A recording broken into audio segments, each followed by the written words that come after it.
आज हम cost account BCom second year तथा MCom cost analysis BCom first sem के नए चैप्टर स्टैंडर्ड कास्टिंग को देखेंगे। स्टैंडर्ड कास्टिंग का ये जो चैप्टर है, जब कोई व्यक्ति उद्योग प्रारंभ करता है या प्रोडक्शन करता है तो ऐसी दशा में निश्चित रूप से वह व्यक्ति उसमें लगने वाले खर्चों के लिए स्टैंडर्ड बनाता है और स्टैंडर्ड जो उसने सोच रखे हैं वो स्टैंडर्ड के आधार पर जब प्रोडक्शन किया जा रहा है तो उस प्रोडक्शन में उसे किसी प्रकार की कोई कास्टिंग में डिफरेंस तो नहीं है, अर्थात उसने जो पहले सोचा था उसको बोलेंगे स्टैंडर्ड मानक, और वास्तव में जो खर्च हुआ वह जो कहलाएगा वो एक्चुअल कहलाएगा। इन दोनों में यदि डिफरेंस यदि है तो निश्चित है एक बिजनेसमैन को, एक व्यापारी को, एक प्रोडक्शन करने वाले व्यक्ति को यह देखना जरूरी है कि किन किन चीजों में उसे यह प्रॉब्लम आ रही है। खर्च यदि ज्यादा किया है, स्टैंडर्ड से ज्यादा हुआ है तो भी समस्या है। यदि स्टैंडर्ड से यदि उसका एक्सपेंसेस कम हुआ है तो भी ऐसा तो नहीं है कि उसके स्टैंडर्ड से हल्की हल्की चीज बन रही हो, वह उस स्टैंडर्ड तक नहीं पहुंच पा रहा है। यह जानना बहुत जरूरी होता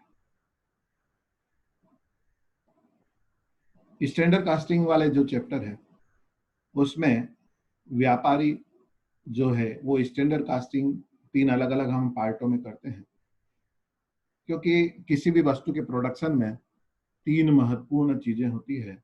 इन 3 महत्वपूर्ण चीजों को यदि मिक्स कर दिया जाए तो एक वस्तु का निर्माण तैयार हो जाता है, वस्तु तैयार होती है। तो ये 3 खर्च कौन कौन से महत्वपूर्ण जो प्रोडक्शन के लिए जरूरी है, तो देखें यहाँ पर मैंने लिखा है स्टैंडर्ड कास्टिंग में 3 चीजें हैं। पहले है मटेरियल, दूसरा महत्वपूर्ण तत्व जो होता है प्रोडक्शन में वो होता है लेबर, और तीसरा जो महत्वपूर्ण चीज होती है वो है ओवरहेड्स खर्च। मतलब मटेरियल, लेबर जो है सबसे महत्वपूर्ण इस खर्च है, और बाकी जितने भी खर्च होते हैं वे सभी खर्च यदि उसमें शामिल कर लिए जाए जो प्रोडक्शन से संबंधित है तो ऐसी दशा में एक स्टैंडर्ड तैयार हो जाएगा, मतलब माल तैयार हो जाएगा कि आपको वस्तु कितने में पड़ेगी। तो निश्चित है कि 3 प्रकार की चीजें महत्वपूर्ण होती है, तो तीनों के स्टैंडर्ड व्यापारी जो है प्रोडक्शन करता है वो अलग अलग बनाता है कि कितने का मटेरियल, किसी वस्तु को बनाने में कितने का मटेरियल लगेगा, कितने का लेबर होगा और कितने अन्य खर्च लगेंगे, वो पहले से निर्धारित करता है। इस प्रकार से वो निर्धारित करता है कि उसकी वस्तु जो बना रहा है वह वस्तु उसको कितने में पड़ेगी। तो ये जो हमारा चैप्टर है स्टैंडर्ड कास्टिंग का, वो यह है कि स्टैंडर्ड मतलब मानक, मानक का मतलब उसने जो सोचा है, जो उसने डिसाइड किया है, वह जो बजट बनाया है उन वस्तुओं के खर्चों के संबंध में वो वास्तव में उतने ही हुए, कम हुए या ज्यादा हुए, यह निकालने के लिए हम स्टैंडर्ड कास्टिंग करते हैं। यह व्यापारियों को या उत्पादनकर्ताओं को यह जानने में मदद करता है कि उसकी उस डिसाइड की गई राशि में कमी या वृद्धि तो नहीं है, माल के उत्पादन की कास्ट में उसको कोई फर्क तो नहीं पड़ रहा है। ये सब चीजें उसको महत्वपूर्ण होती है और एक उत्पादक के लिए बहुत ही महत्वपूर्ण होती है। बच्चे आप ध्यान दें कि यह जो बी करते हैं उन लोगों को भी पढ़ाया जाता है, क्योंकि आपको प्रोडक्शन तो बता दिया कि कैसे करना है, परंतु याद उसको स्टैंडर्ड यदि मानक चेक नहीं कर सकते हैं तो उसको महत्वपूर्ण कुछ भी नहीं होगा, क्योंकि उत्पादन करना ही महत्वपूर्ण नहीं है, उसको कास्टिंग को कंट्रोल करना भी एक महत्वपूर्ण है। स्टैंडर्ड कास्टिंग भी उस कंट्रोल का ही एक पार्ट है। तो आपको वहां पर भी ये चैप्टर पढ़ने को मिलता है। अब हम इस पार्ट के कुछ ऐसे पार्ट जो थ्योरेटिकल है, प्रैक्टिकल करने के पहले बहुत महत्वपूर्ण होता है। हम इन 3 पार्ट में से मटेरियल वेराइंस, लेबर वेराइंस और ओवरहेड वेराइंस, हिंदी में इसको बोलेंगे सामग्री विचरणंश, श्रम विचरणांश और खर्च ओवरहेड विचरणांश। इस प्रकार से इसको हिंदी में 3 अलग अलग शब्द हम यूज करते हैं।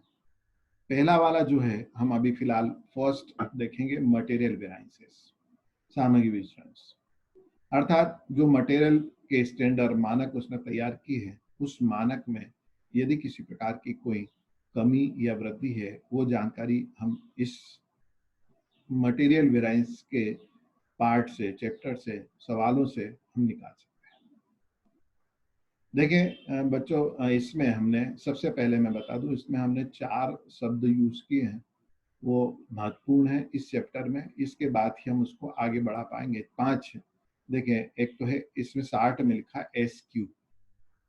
SQ का मतलब है स्टैंडर्ड क्वांटिटी। मटेरियल जो हम यूज करते हैं उसमें स्टैंडर्ड क्वांटिटी मतलब मात्रा कितनी है, प्रमाप मात्रा, मानक मात्रा, तो उसको बोलते हैं हम SQ, है ना।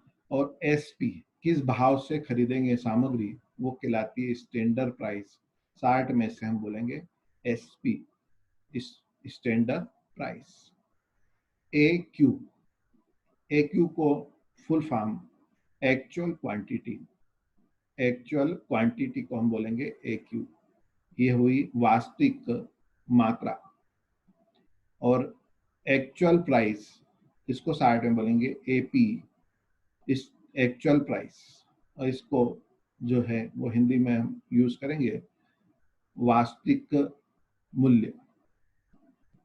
और लास्ट है RSQ, रिवाइज स्टैंडर्ड क्वांटिटी, मतलब स्टैंडर्ड क्वांटिटी मतलब SQ को हम यदि रिवाइज करते हैं तो ऐसी दशा में वो कहलाएगा RSQ, रिवाइज स्टैंडर्ड क्वांटिटी। तो इस प्रकार से हम शब्द जो बार बार यूज करेंगे वो ध्यान से देखें। SQ स्टैंडर्ड क्वांटिटी, प्रमाप मात्रा। SP स्टैंडर्ड प्राइस, प्रमाप मूल्य। AQ एक्चुअल क्वांटिटी, वास्तविक मात्रा। और AP स्टैंडर्ड प्राइस, एक्चुअल वास्तविक मूल्य। और RSQ रिवाइज स्टैंडर्ड क्वांटिटी। इस प्रकार से हमारे 5 शब्द बार बार यूज आएंगे। देखो, मैंने इस सवाल को इजी करने के लिए टेबल के माध्यम से हम इसकी पढ़ाई करेंगे ताकि हमें इसमें प्रॉब्लम नहीं है। देखिए, इसमें हमने जो कॉलम बना रखे, फर्स्ट में है मटेरियल। जब प्रश्न हल करेंगे तो उस वक्त हमें एक प्रकार का मटेरियल भी हो सकता है, मतलब सिर्फ एक ही टाइप की हम वस्तु जो है यूज करते हैं।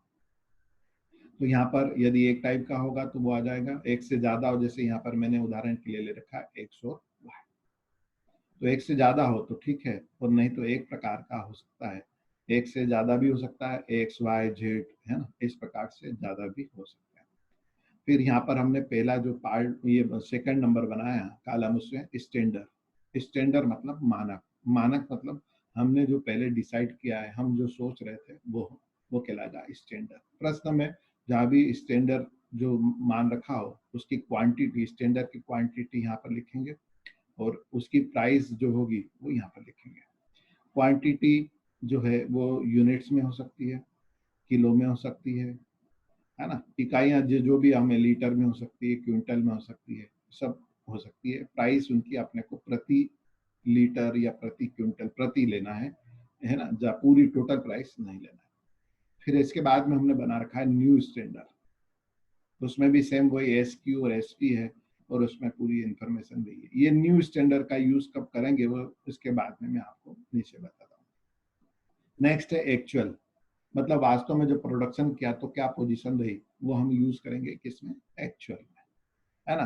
तो उसमें AQ और AP मतलब एक्चुअल में कितनी मात्रा में सामग्री लगी और उसकी प्राइस प्रति जो भी यूनिट्स है उसकी क्या रही, वो यहाँ पर लेना है। लास्ट कॉलम है RSQ। देखिए, जब कोई उत्पादन करते हैं तो ऐसी दशा में जो यूनिट्स डाली जाएगी मटेरियल की, वो इन डालना मतलब इन करना, मतलब उसको बोलेंगे हम, उसकी टोटल को बोलेंगे इनपुट। जो डाली जाएगी मात्रा वो कहलाएगी इनपुट। देखिए यहाँ पर जैसे उदाहरण के लिए मैंने बताऊंगा, स्टैंडर्ड में जो प्रश्न में हमें दे रखा हुआ कि हमने स्टैंडर्ड में एक्स और वाई की कितनी क्वांटिटी ली, इनकी दोनों की क्या करेंगे, टोटल। और ये टोटल जो आएगी, उस टोटल के आगे हम क्या लिखेंगे, इनपुट, हमने कितनी मात्रा लगाई है। इन दोनों की प्राइस यहाँ पर लिखेंगे। ये दोनों प्राइस क्या लिखना है, मैंने पहले बताया आपको, प्रति इकाई लिखना है। फिर लेस माइनस दे रखा है वेस्टेज। वेस्टेज को हम इसमें से करेंगे माइनस। यदि प्रश्न में वेस्टेज दे रखा हो तो इसमें से क्या करेंगे, माइनस। पर ये वेस्टेज कब माइनस होगा, जबकि आपकी यूनिट्स जो आपने इनपुट डाली है और आउटपुट जो हो रहा है वो सेम यूनिट हो, तो यहाँ पर वेस्टेज आएगा। यदि आपको जैसे उदाहरण के लिए इनपुट आपने क्विंटल में डाला और आपका जो उत्पादन हुआ, प्रोडक्शन हुआ, वो आउटपुट कहलाएगा। वो यदि आपको यहाँ पर यूनिट्स ऊपर आपने क्विंटल में डाला और यहाँ पर आपकी यूनिट्स इकाइयाँ आ रही है, कितनी इकाई का उत्पादन हो, तो बीच में वेस्टेज आपका आप माइनस नहीं कर सकते, इसको अलग लिखेंगे और नीचे अलग लिखेंगे। परंतु आपकी यूनिट सेम है, यदि ऊपर इनपुट भी क्विंटल में है, आउटपुट भी क्विंटल में है, तो ऐसी दशा में आप वेस्टेज को क्या कर सकते हैं, माइनस कर सकते हैं। ये आपको स्पेशल ध्यान रखना है, प्रश्न में सावधानी बरतना है। तो सबसे पहले प्रश्न से हम ये फिल करेंगे, कौन सा पार्ट, पहला वाला पार्ट जो कहलाता है स्टैंडर्ड। इसमें सभी अनुमानित या जो है प्रमाप चीजें, प्रमाप क्वांटिटी, प्राइस, इनका यूज करना है। इनपुट में हम टोटल लगाएंगे। आउटपुट का मतलब जब प्रश्न में स्टैंडर्ड की कितनी इकाइयां उत्पादित होगी वो लिखेंगे कहाँ पर, आउटपुट में। ये इसको बोलते हैं आउटपुट या प्रोडक्शन। अब आते हैं सेकंड पार्ट, एक्चुअल। मतलब हमने स्टैंडर्ड क्या बनाया था और एक्चुअल में क्या हुआ, वो कहलाएगा ए क्यू और एपी। इनको भी सेम वही तरीका कि वास्तव में कितना मटेरियल लगा, दोनों की टोटल लगाएंगे, वो कहलाएगा इनपुट। वेस्टेज घटाएंगे तो वो कहलाएगा आउटपुट। वेस्टेज का नियम सेम वही का वही रहेगा। प्राइस हमें लेना है प्रति इकाई। अब हम वास्तव में प्रश्न के लिए तैयार होता है। नीचे ने नोट लिख रखा है मैंने कि कैसे इसको आप करेंगे हल। यहाँ तक की इंफॉर्मेशन जो थी आपकी, वो बुक में जो प्रश्न दे रखा था उसके माध्यम से हमने ले ली। अब अपने को सवाल के लिए आगे बढ़ना है। तो कैसे करेंगे कि इनपुट में अंतर हो तो आर एस क्यू निकालेंगे।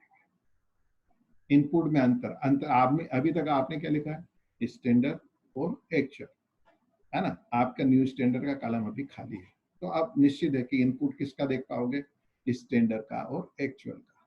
तो स्टैंडर्ड का इनपुट ये यहाँ पर, यदि एक से ज्यादा प्रकार का मटेरियल होगा तो ही आपको आर एस क्यू निकालना है।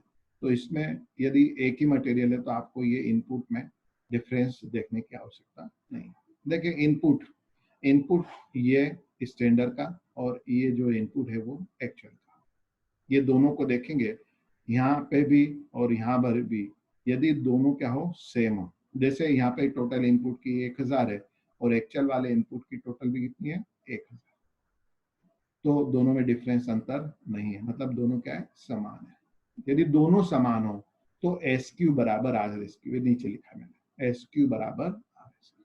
मतलब क्या करेंगे कि जितनी जितनी क्वांटिटी एक्स और वाई में एस क्यू में लिखी हुई है, यही की यही क्वांटिटी हम आर एस क्यू में भी लिख देंगे और उसकी टोटल कहाँ लगा देंगे, नीचे लगा देंगे, है ना। और इस प्रकार से यहाँ की जो आर एस क्यू की टोटल और एस क्यू की इनपुट की टोटल, ये दोनों क्या हो जाएगी, सेम हो जाएगी। तो ये तो पार्ट हुआ जब समान हो। यदि दोनों अलग अलग है, मतलब इस इनपुट एक स्टैंडर्ड के टोटल और एक्चुअल की, ये दोनों क्या है, अलग अलग है। यदि दोनों अलग अलग हो तो ऐसी दशा में क्या निकालेंगे, आर एस क्यू निकालेंगे। ठीक, अब आर एस क्यू कैसे निकालेंगे, ये महत्वपूर्ण है। मैं उदाहरण दे रहा हूँ, उससे ध्यान से सुने। जैसे यहाँ पर अपनी एक्स में लिखा हो 40 और यहाँ पर लिखा हो वाई में 60, तो टोटल कितनी होगी यहाँ पे, 100, है ना। एक्चुअल में यदि ऐसा यहाँ पर लिखा हुआ कि यहाँ पे 400 और नीचे वाई में दे रखा है 600, इस प्रकार यहाँ कितने दे रखा हो गया, टोटल 1000। ठीक, तो ये 1000 इनपुट है और यहाँ पर कितना है, 100। तो ऐसी दिशा में दोनों अलग अलग है, तो क्या निकालना पड़ेगा, आर एस क्यू। अब कैसे निकालेंगे ये मैं आपको बता रहा हूँ, ध्यान से आ रहा है। देखें एक्स में 40 हम वैल्यू निकाल रहे हैं आर एस क्यू की, तो अपन एक्स को सबसे पहले लेंगे, कैसे निकालेंगे, तो ऊपर आएगा 40 अपान में इसकी नीचे की टोटल मतलब 100 इंटू इंटू करेंगे 1000, इनपुट कौन सा, एक्चुअल वाला है ना, क्योंकि हमें कन्वर्ट किस में करना है, एक्चुअल में। तो इस प्रकार से ये जो है वो आर एस क्यू कितना जाएगा, 400। तो आर एस क्यू के यहाँ पर एक्स में लिखेंगे 400, वाई को देखें ऊपर क्या आएगा 60, नीचे क्या हमने बताया टोटल 100, गुणित करेंगे कितना 1000, तो आएगा कितना यहाँ पर आपका आएगा यहाँ पर 600, 400 और 600 को हम टोटल लगाएंगे तो कितना आ गया 1000। तो एक्चुअल इनपुट किसका, आर एस क्यू की टोटल 1000 और हमारी एक्चुअल की टोटल 1000, ये दोनों क्या होना चाहिए, समान होना चाहिए। यदि दोनों समान नहीं है मतलब हमने आर एस क्यू निकालने में कहीं ना कहीं गलती कर रखी है। तो ये पहला पार्ट कि यदि इनपुट में अंतर हो तो आर एस क्यू निकालेंगे, और इनपुट में अंतर नहीं हो तो एस क्यू बराबर क्या होगा, आर एस क्यू मतलब वही की वही यूनिट्स यहाँ पर लिख देंगे। ठीक, तो आगे हम बढ़ते हैं। अब आते हैं आउटपुट। आउटपुट मतलब उत्पादन कितना होगा। हमने जो स्टैंडर्ड में जैसे यहाँ पर उत्पादन यहाँ भी लिया था हमने 100, माने कि यहाँ 10 वेस्टेज हो गया, उत्पादन कितना हुआ 90, है ना। और यहाँ पर हमने अभी उदाहरण के लिए लिया था 1000, हम यहाँ माने कि 90 हमारा वो हो जाता है, नुकसान हो जाता है, मतलब यहाँ पर नीचे कितना आएगा 910, 1000 में से 90 माइनस करेंगे तो ऐसी दशा में 910 आएगा। तो यहाँ पर कितना हुआ 90 और यहाँ एक्चुअल कितना हुआ यहाँ पर 910, मतलब दोनों ही क्या है, अलग।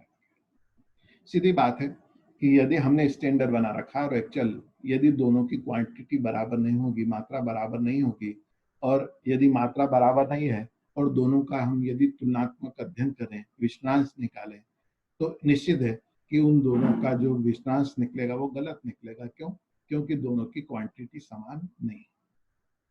ये चीज आप प्रॉफिट एंड लॉस जब पढ़ते थे वहां भी ध्यान देते थे कि दोनों की हमें जब बेचने वाले और खरीदने वाले माल, इन दोनों की जो है वो क्वांटिटी बराबर करते थे, जब भी लाभ या हानि निकालते थे। सेम वही यहाँ पर भी है, सेम फर्स्ट ईयर में आपने मैथ्स में पढ़ा था, वही सोच यहाँ पर भी है कि यदि इन आउटपुट स्टैंडर्ड और एक्चुअल इन दोनों में अंतर है तो निश्चित है कि आपको पहले क्या निकालना पड़ेगा, नया स्टैंडर्ड चेंज करना पड़ेगा। किस पर करना पड़ेगा, दोनों को बराबर करने के लिए।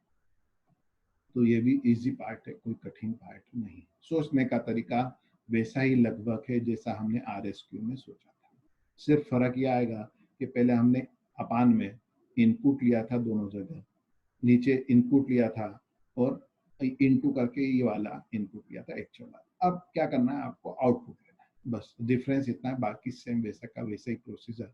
मतलब मैं आपको बताऊं, यदि एक्स का निकालना है तो अपने उदाहरण के अनुसार 40 अपान 90, 40 अपान 90 और इनटू करेंगे कितना 910, जो वैल्यू आएगी वो उसको लिखेंगे कहाँ पर, एक्स की न्यू स्टैंडर्ड।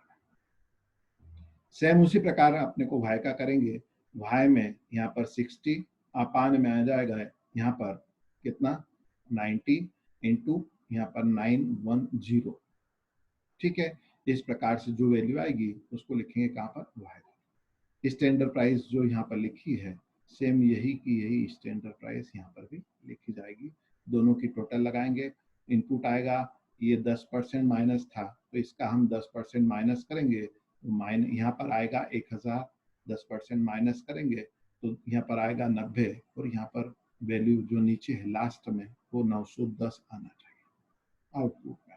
तो यहाँ पर भी आप क्या हो गया, स्टैंडर्ड चेंज होके 910 आ गया, एक्चुअल भी कितना हो गया 910 आ गया। इसका मतलब क्या हुआ कि हमारा जो है वो अब इन दोनों की हम तुलना कर सकते हैं।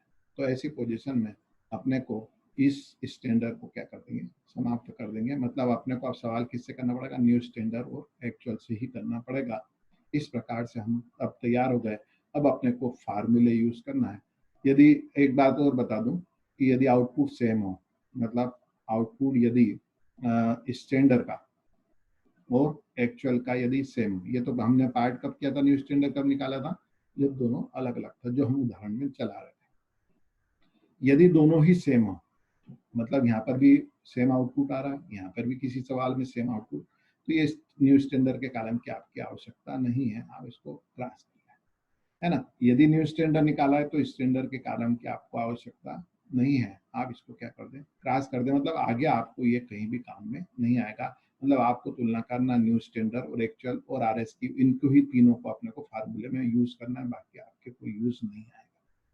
ठीक है, तो इस प्रकार से ये जो अपना सबसे महत्वपूर्ण, यदि आपने ये समझ लिया तो ऐसी दशा में आपको आगे जो है वो आगे कुछ भी पार्ट करने की जरूरत नहीं है।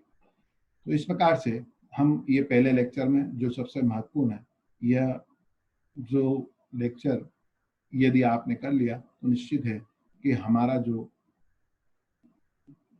मटेरियल वाला पार्ट है उसमें इससे अलावा बहुत कठिन पार्ट कुछ भी नहीं आता है। Thank you.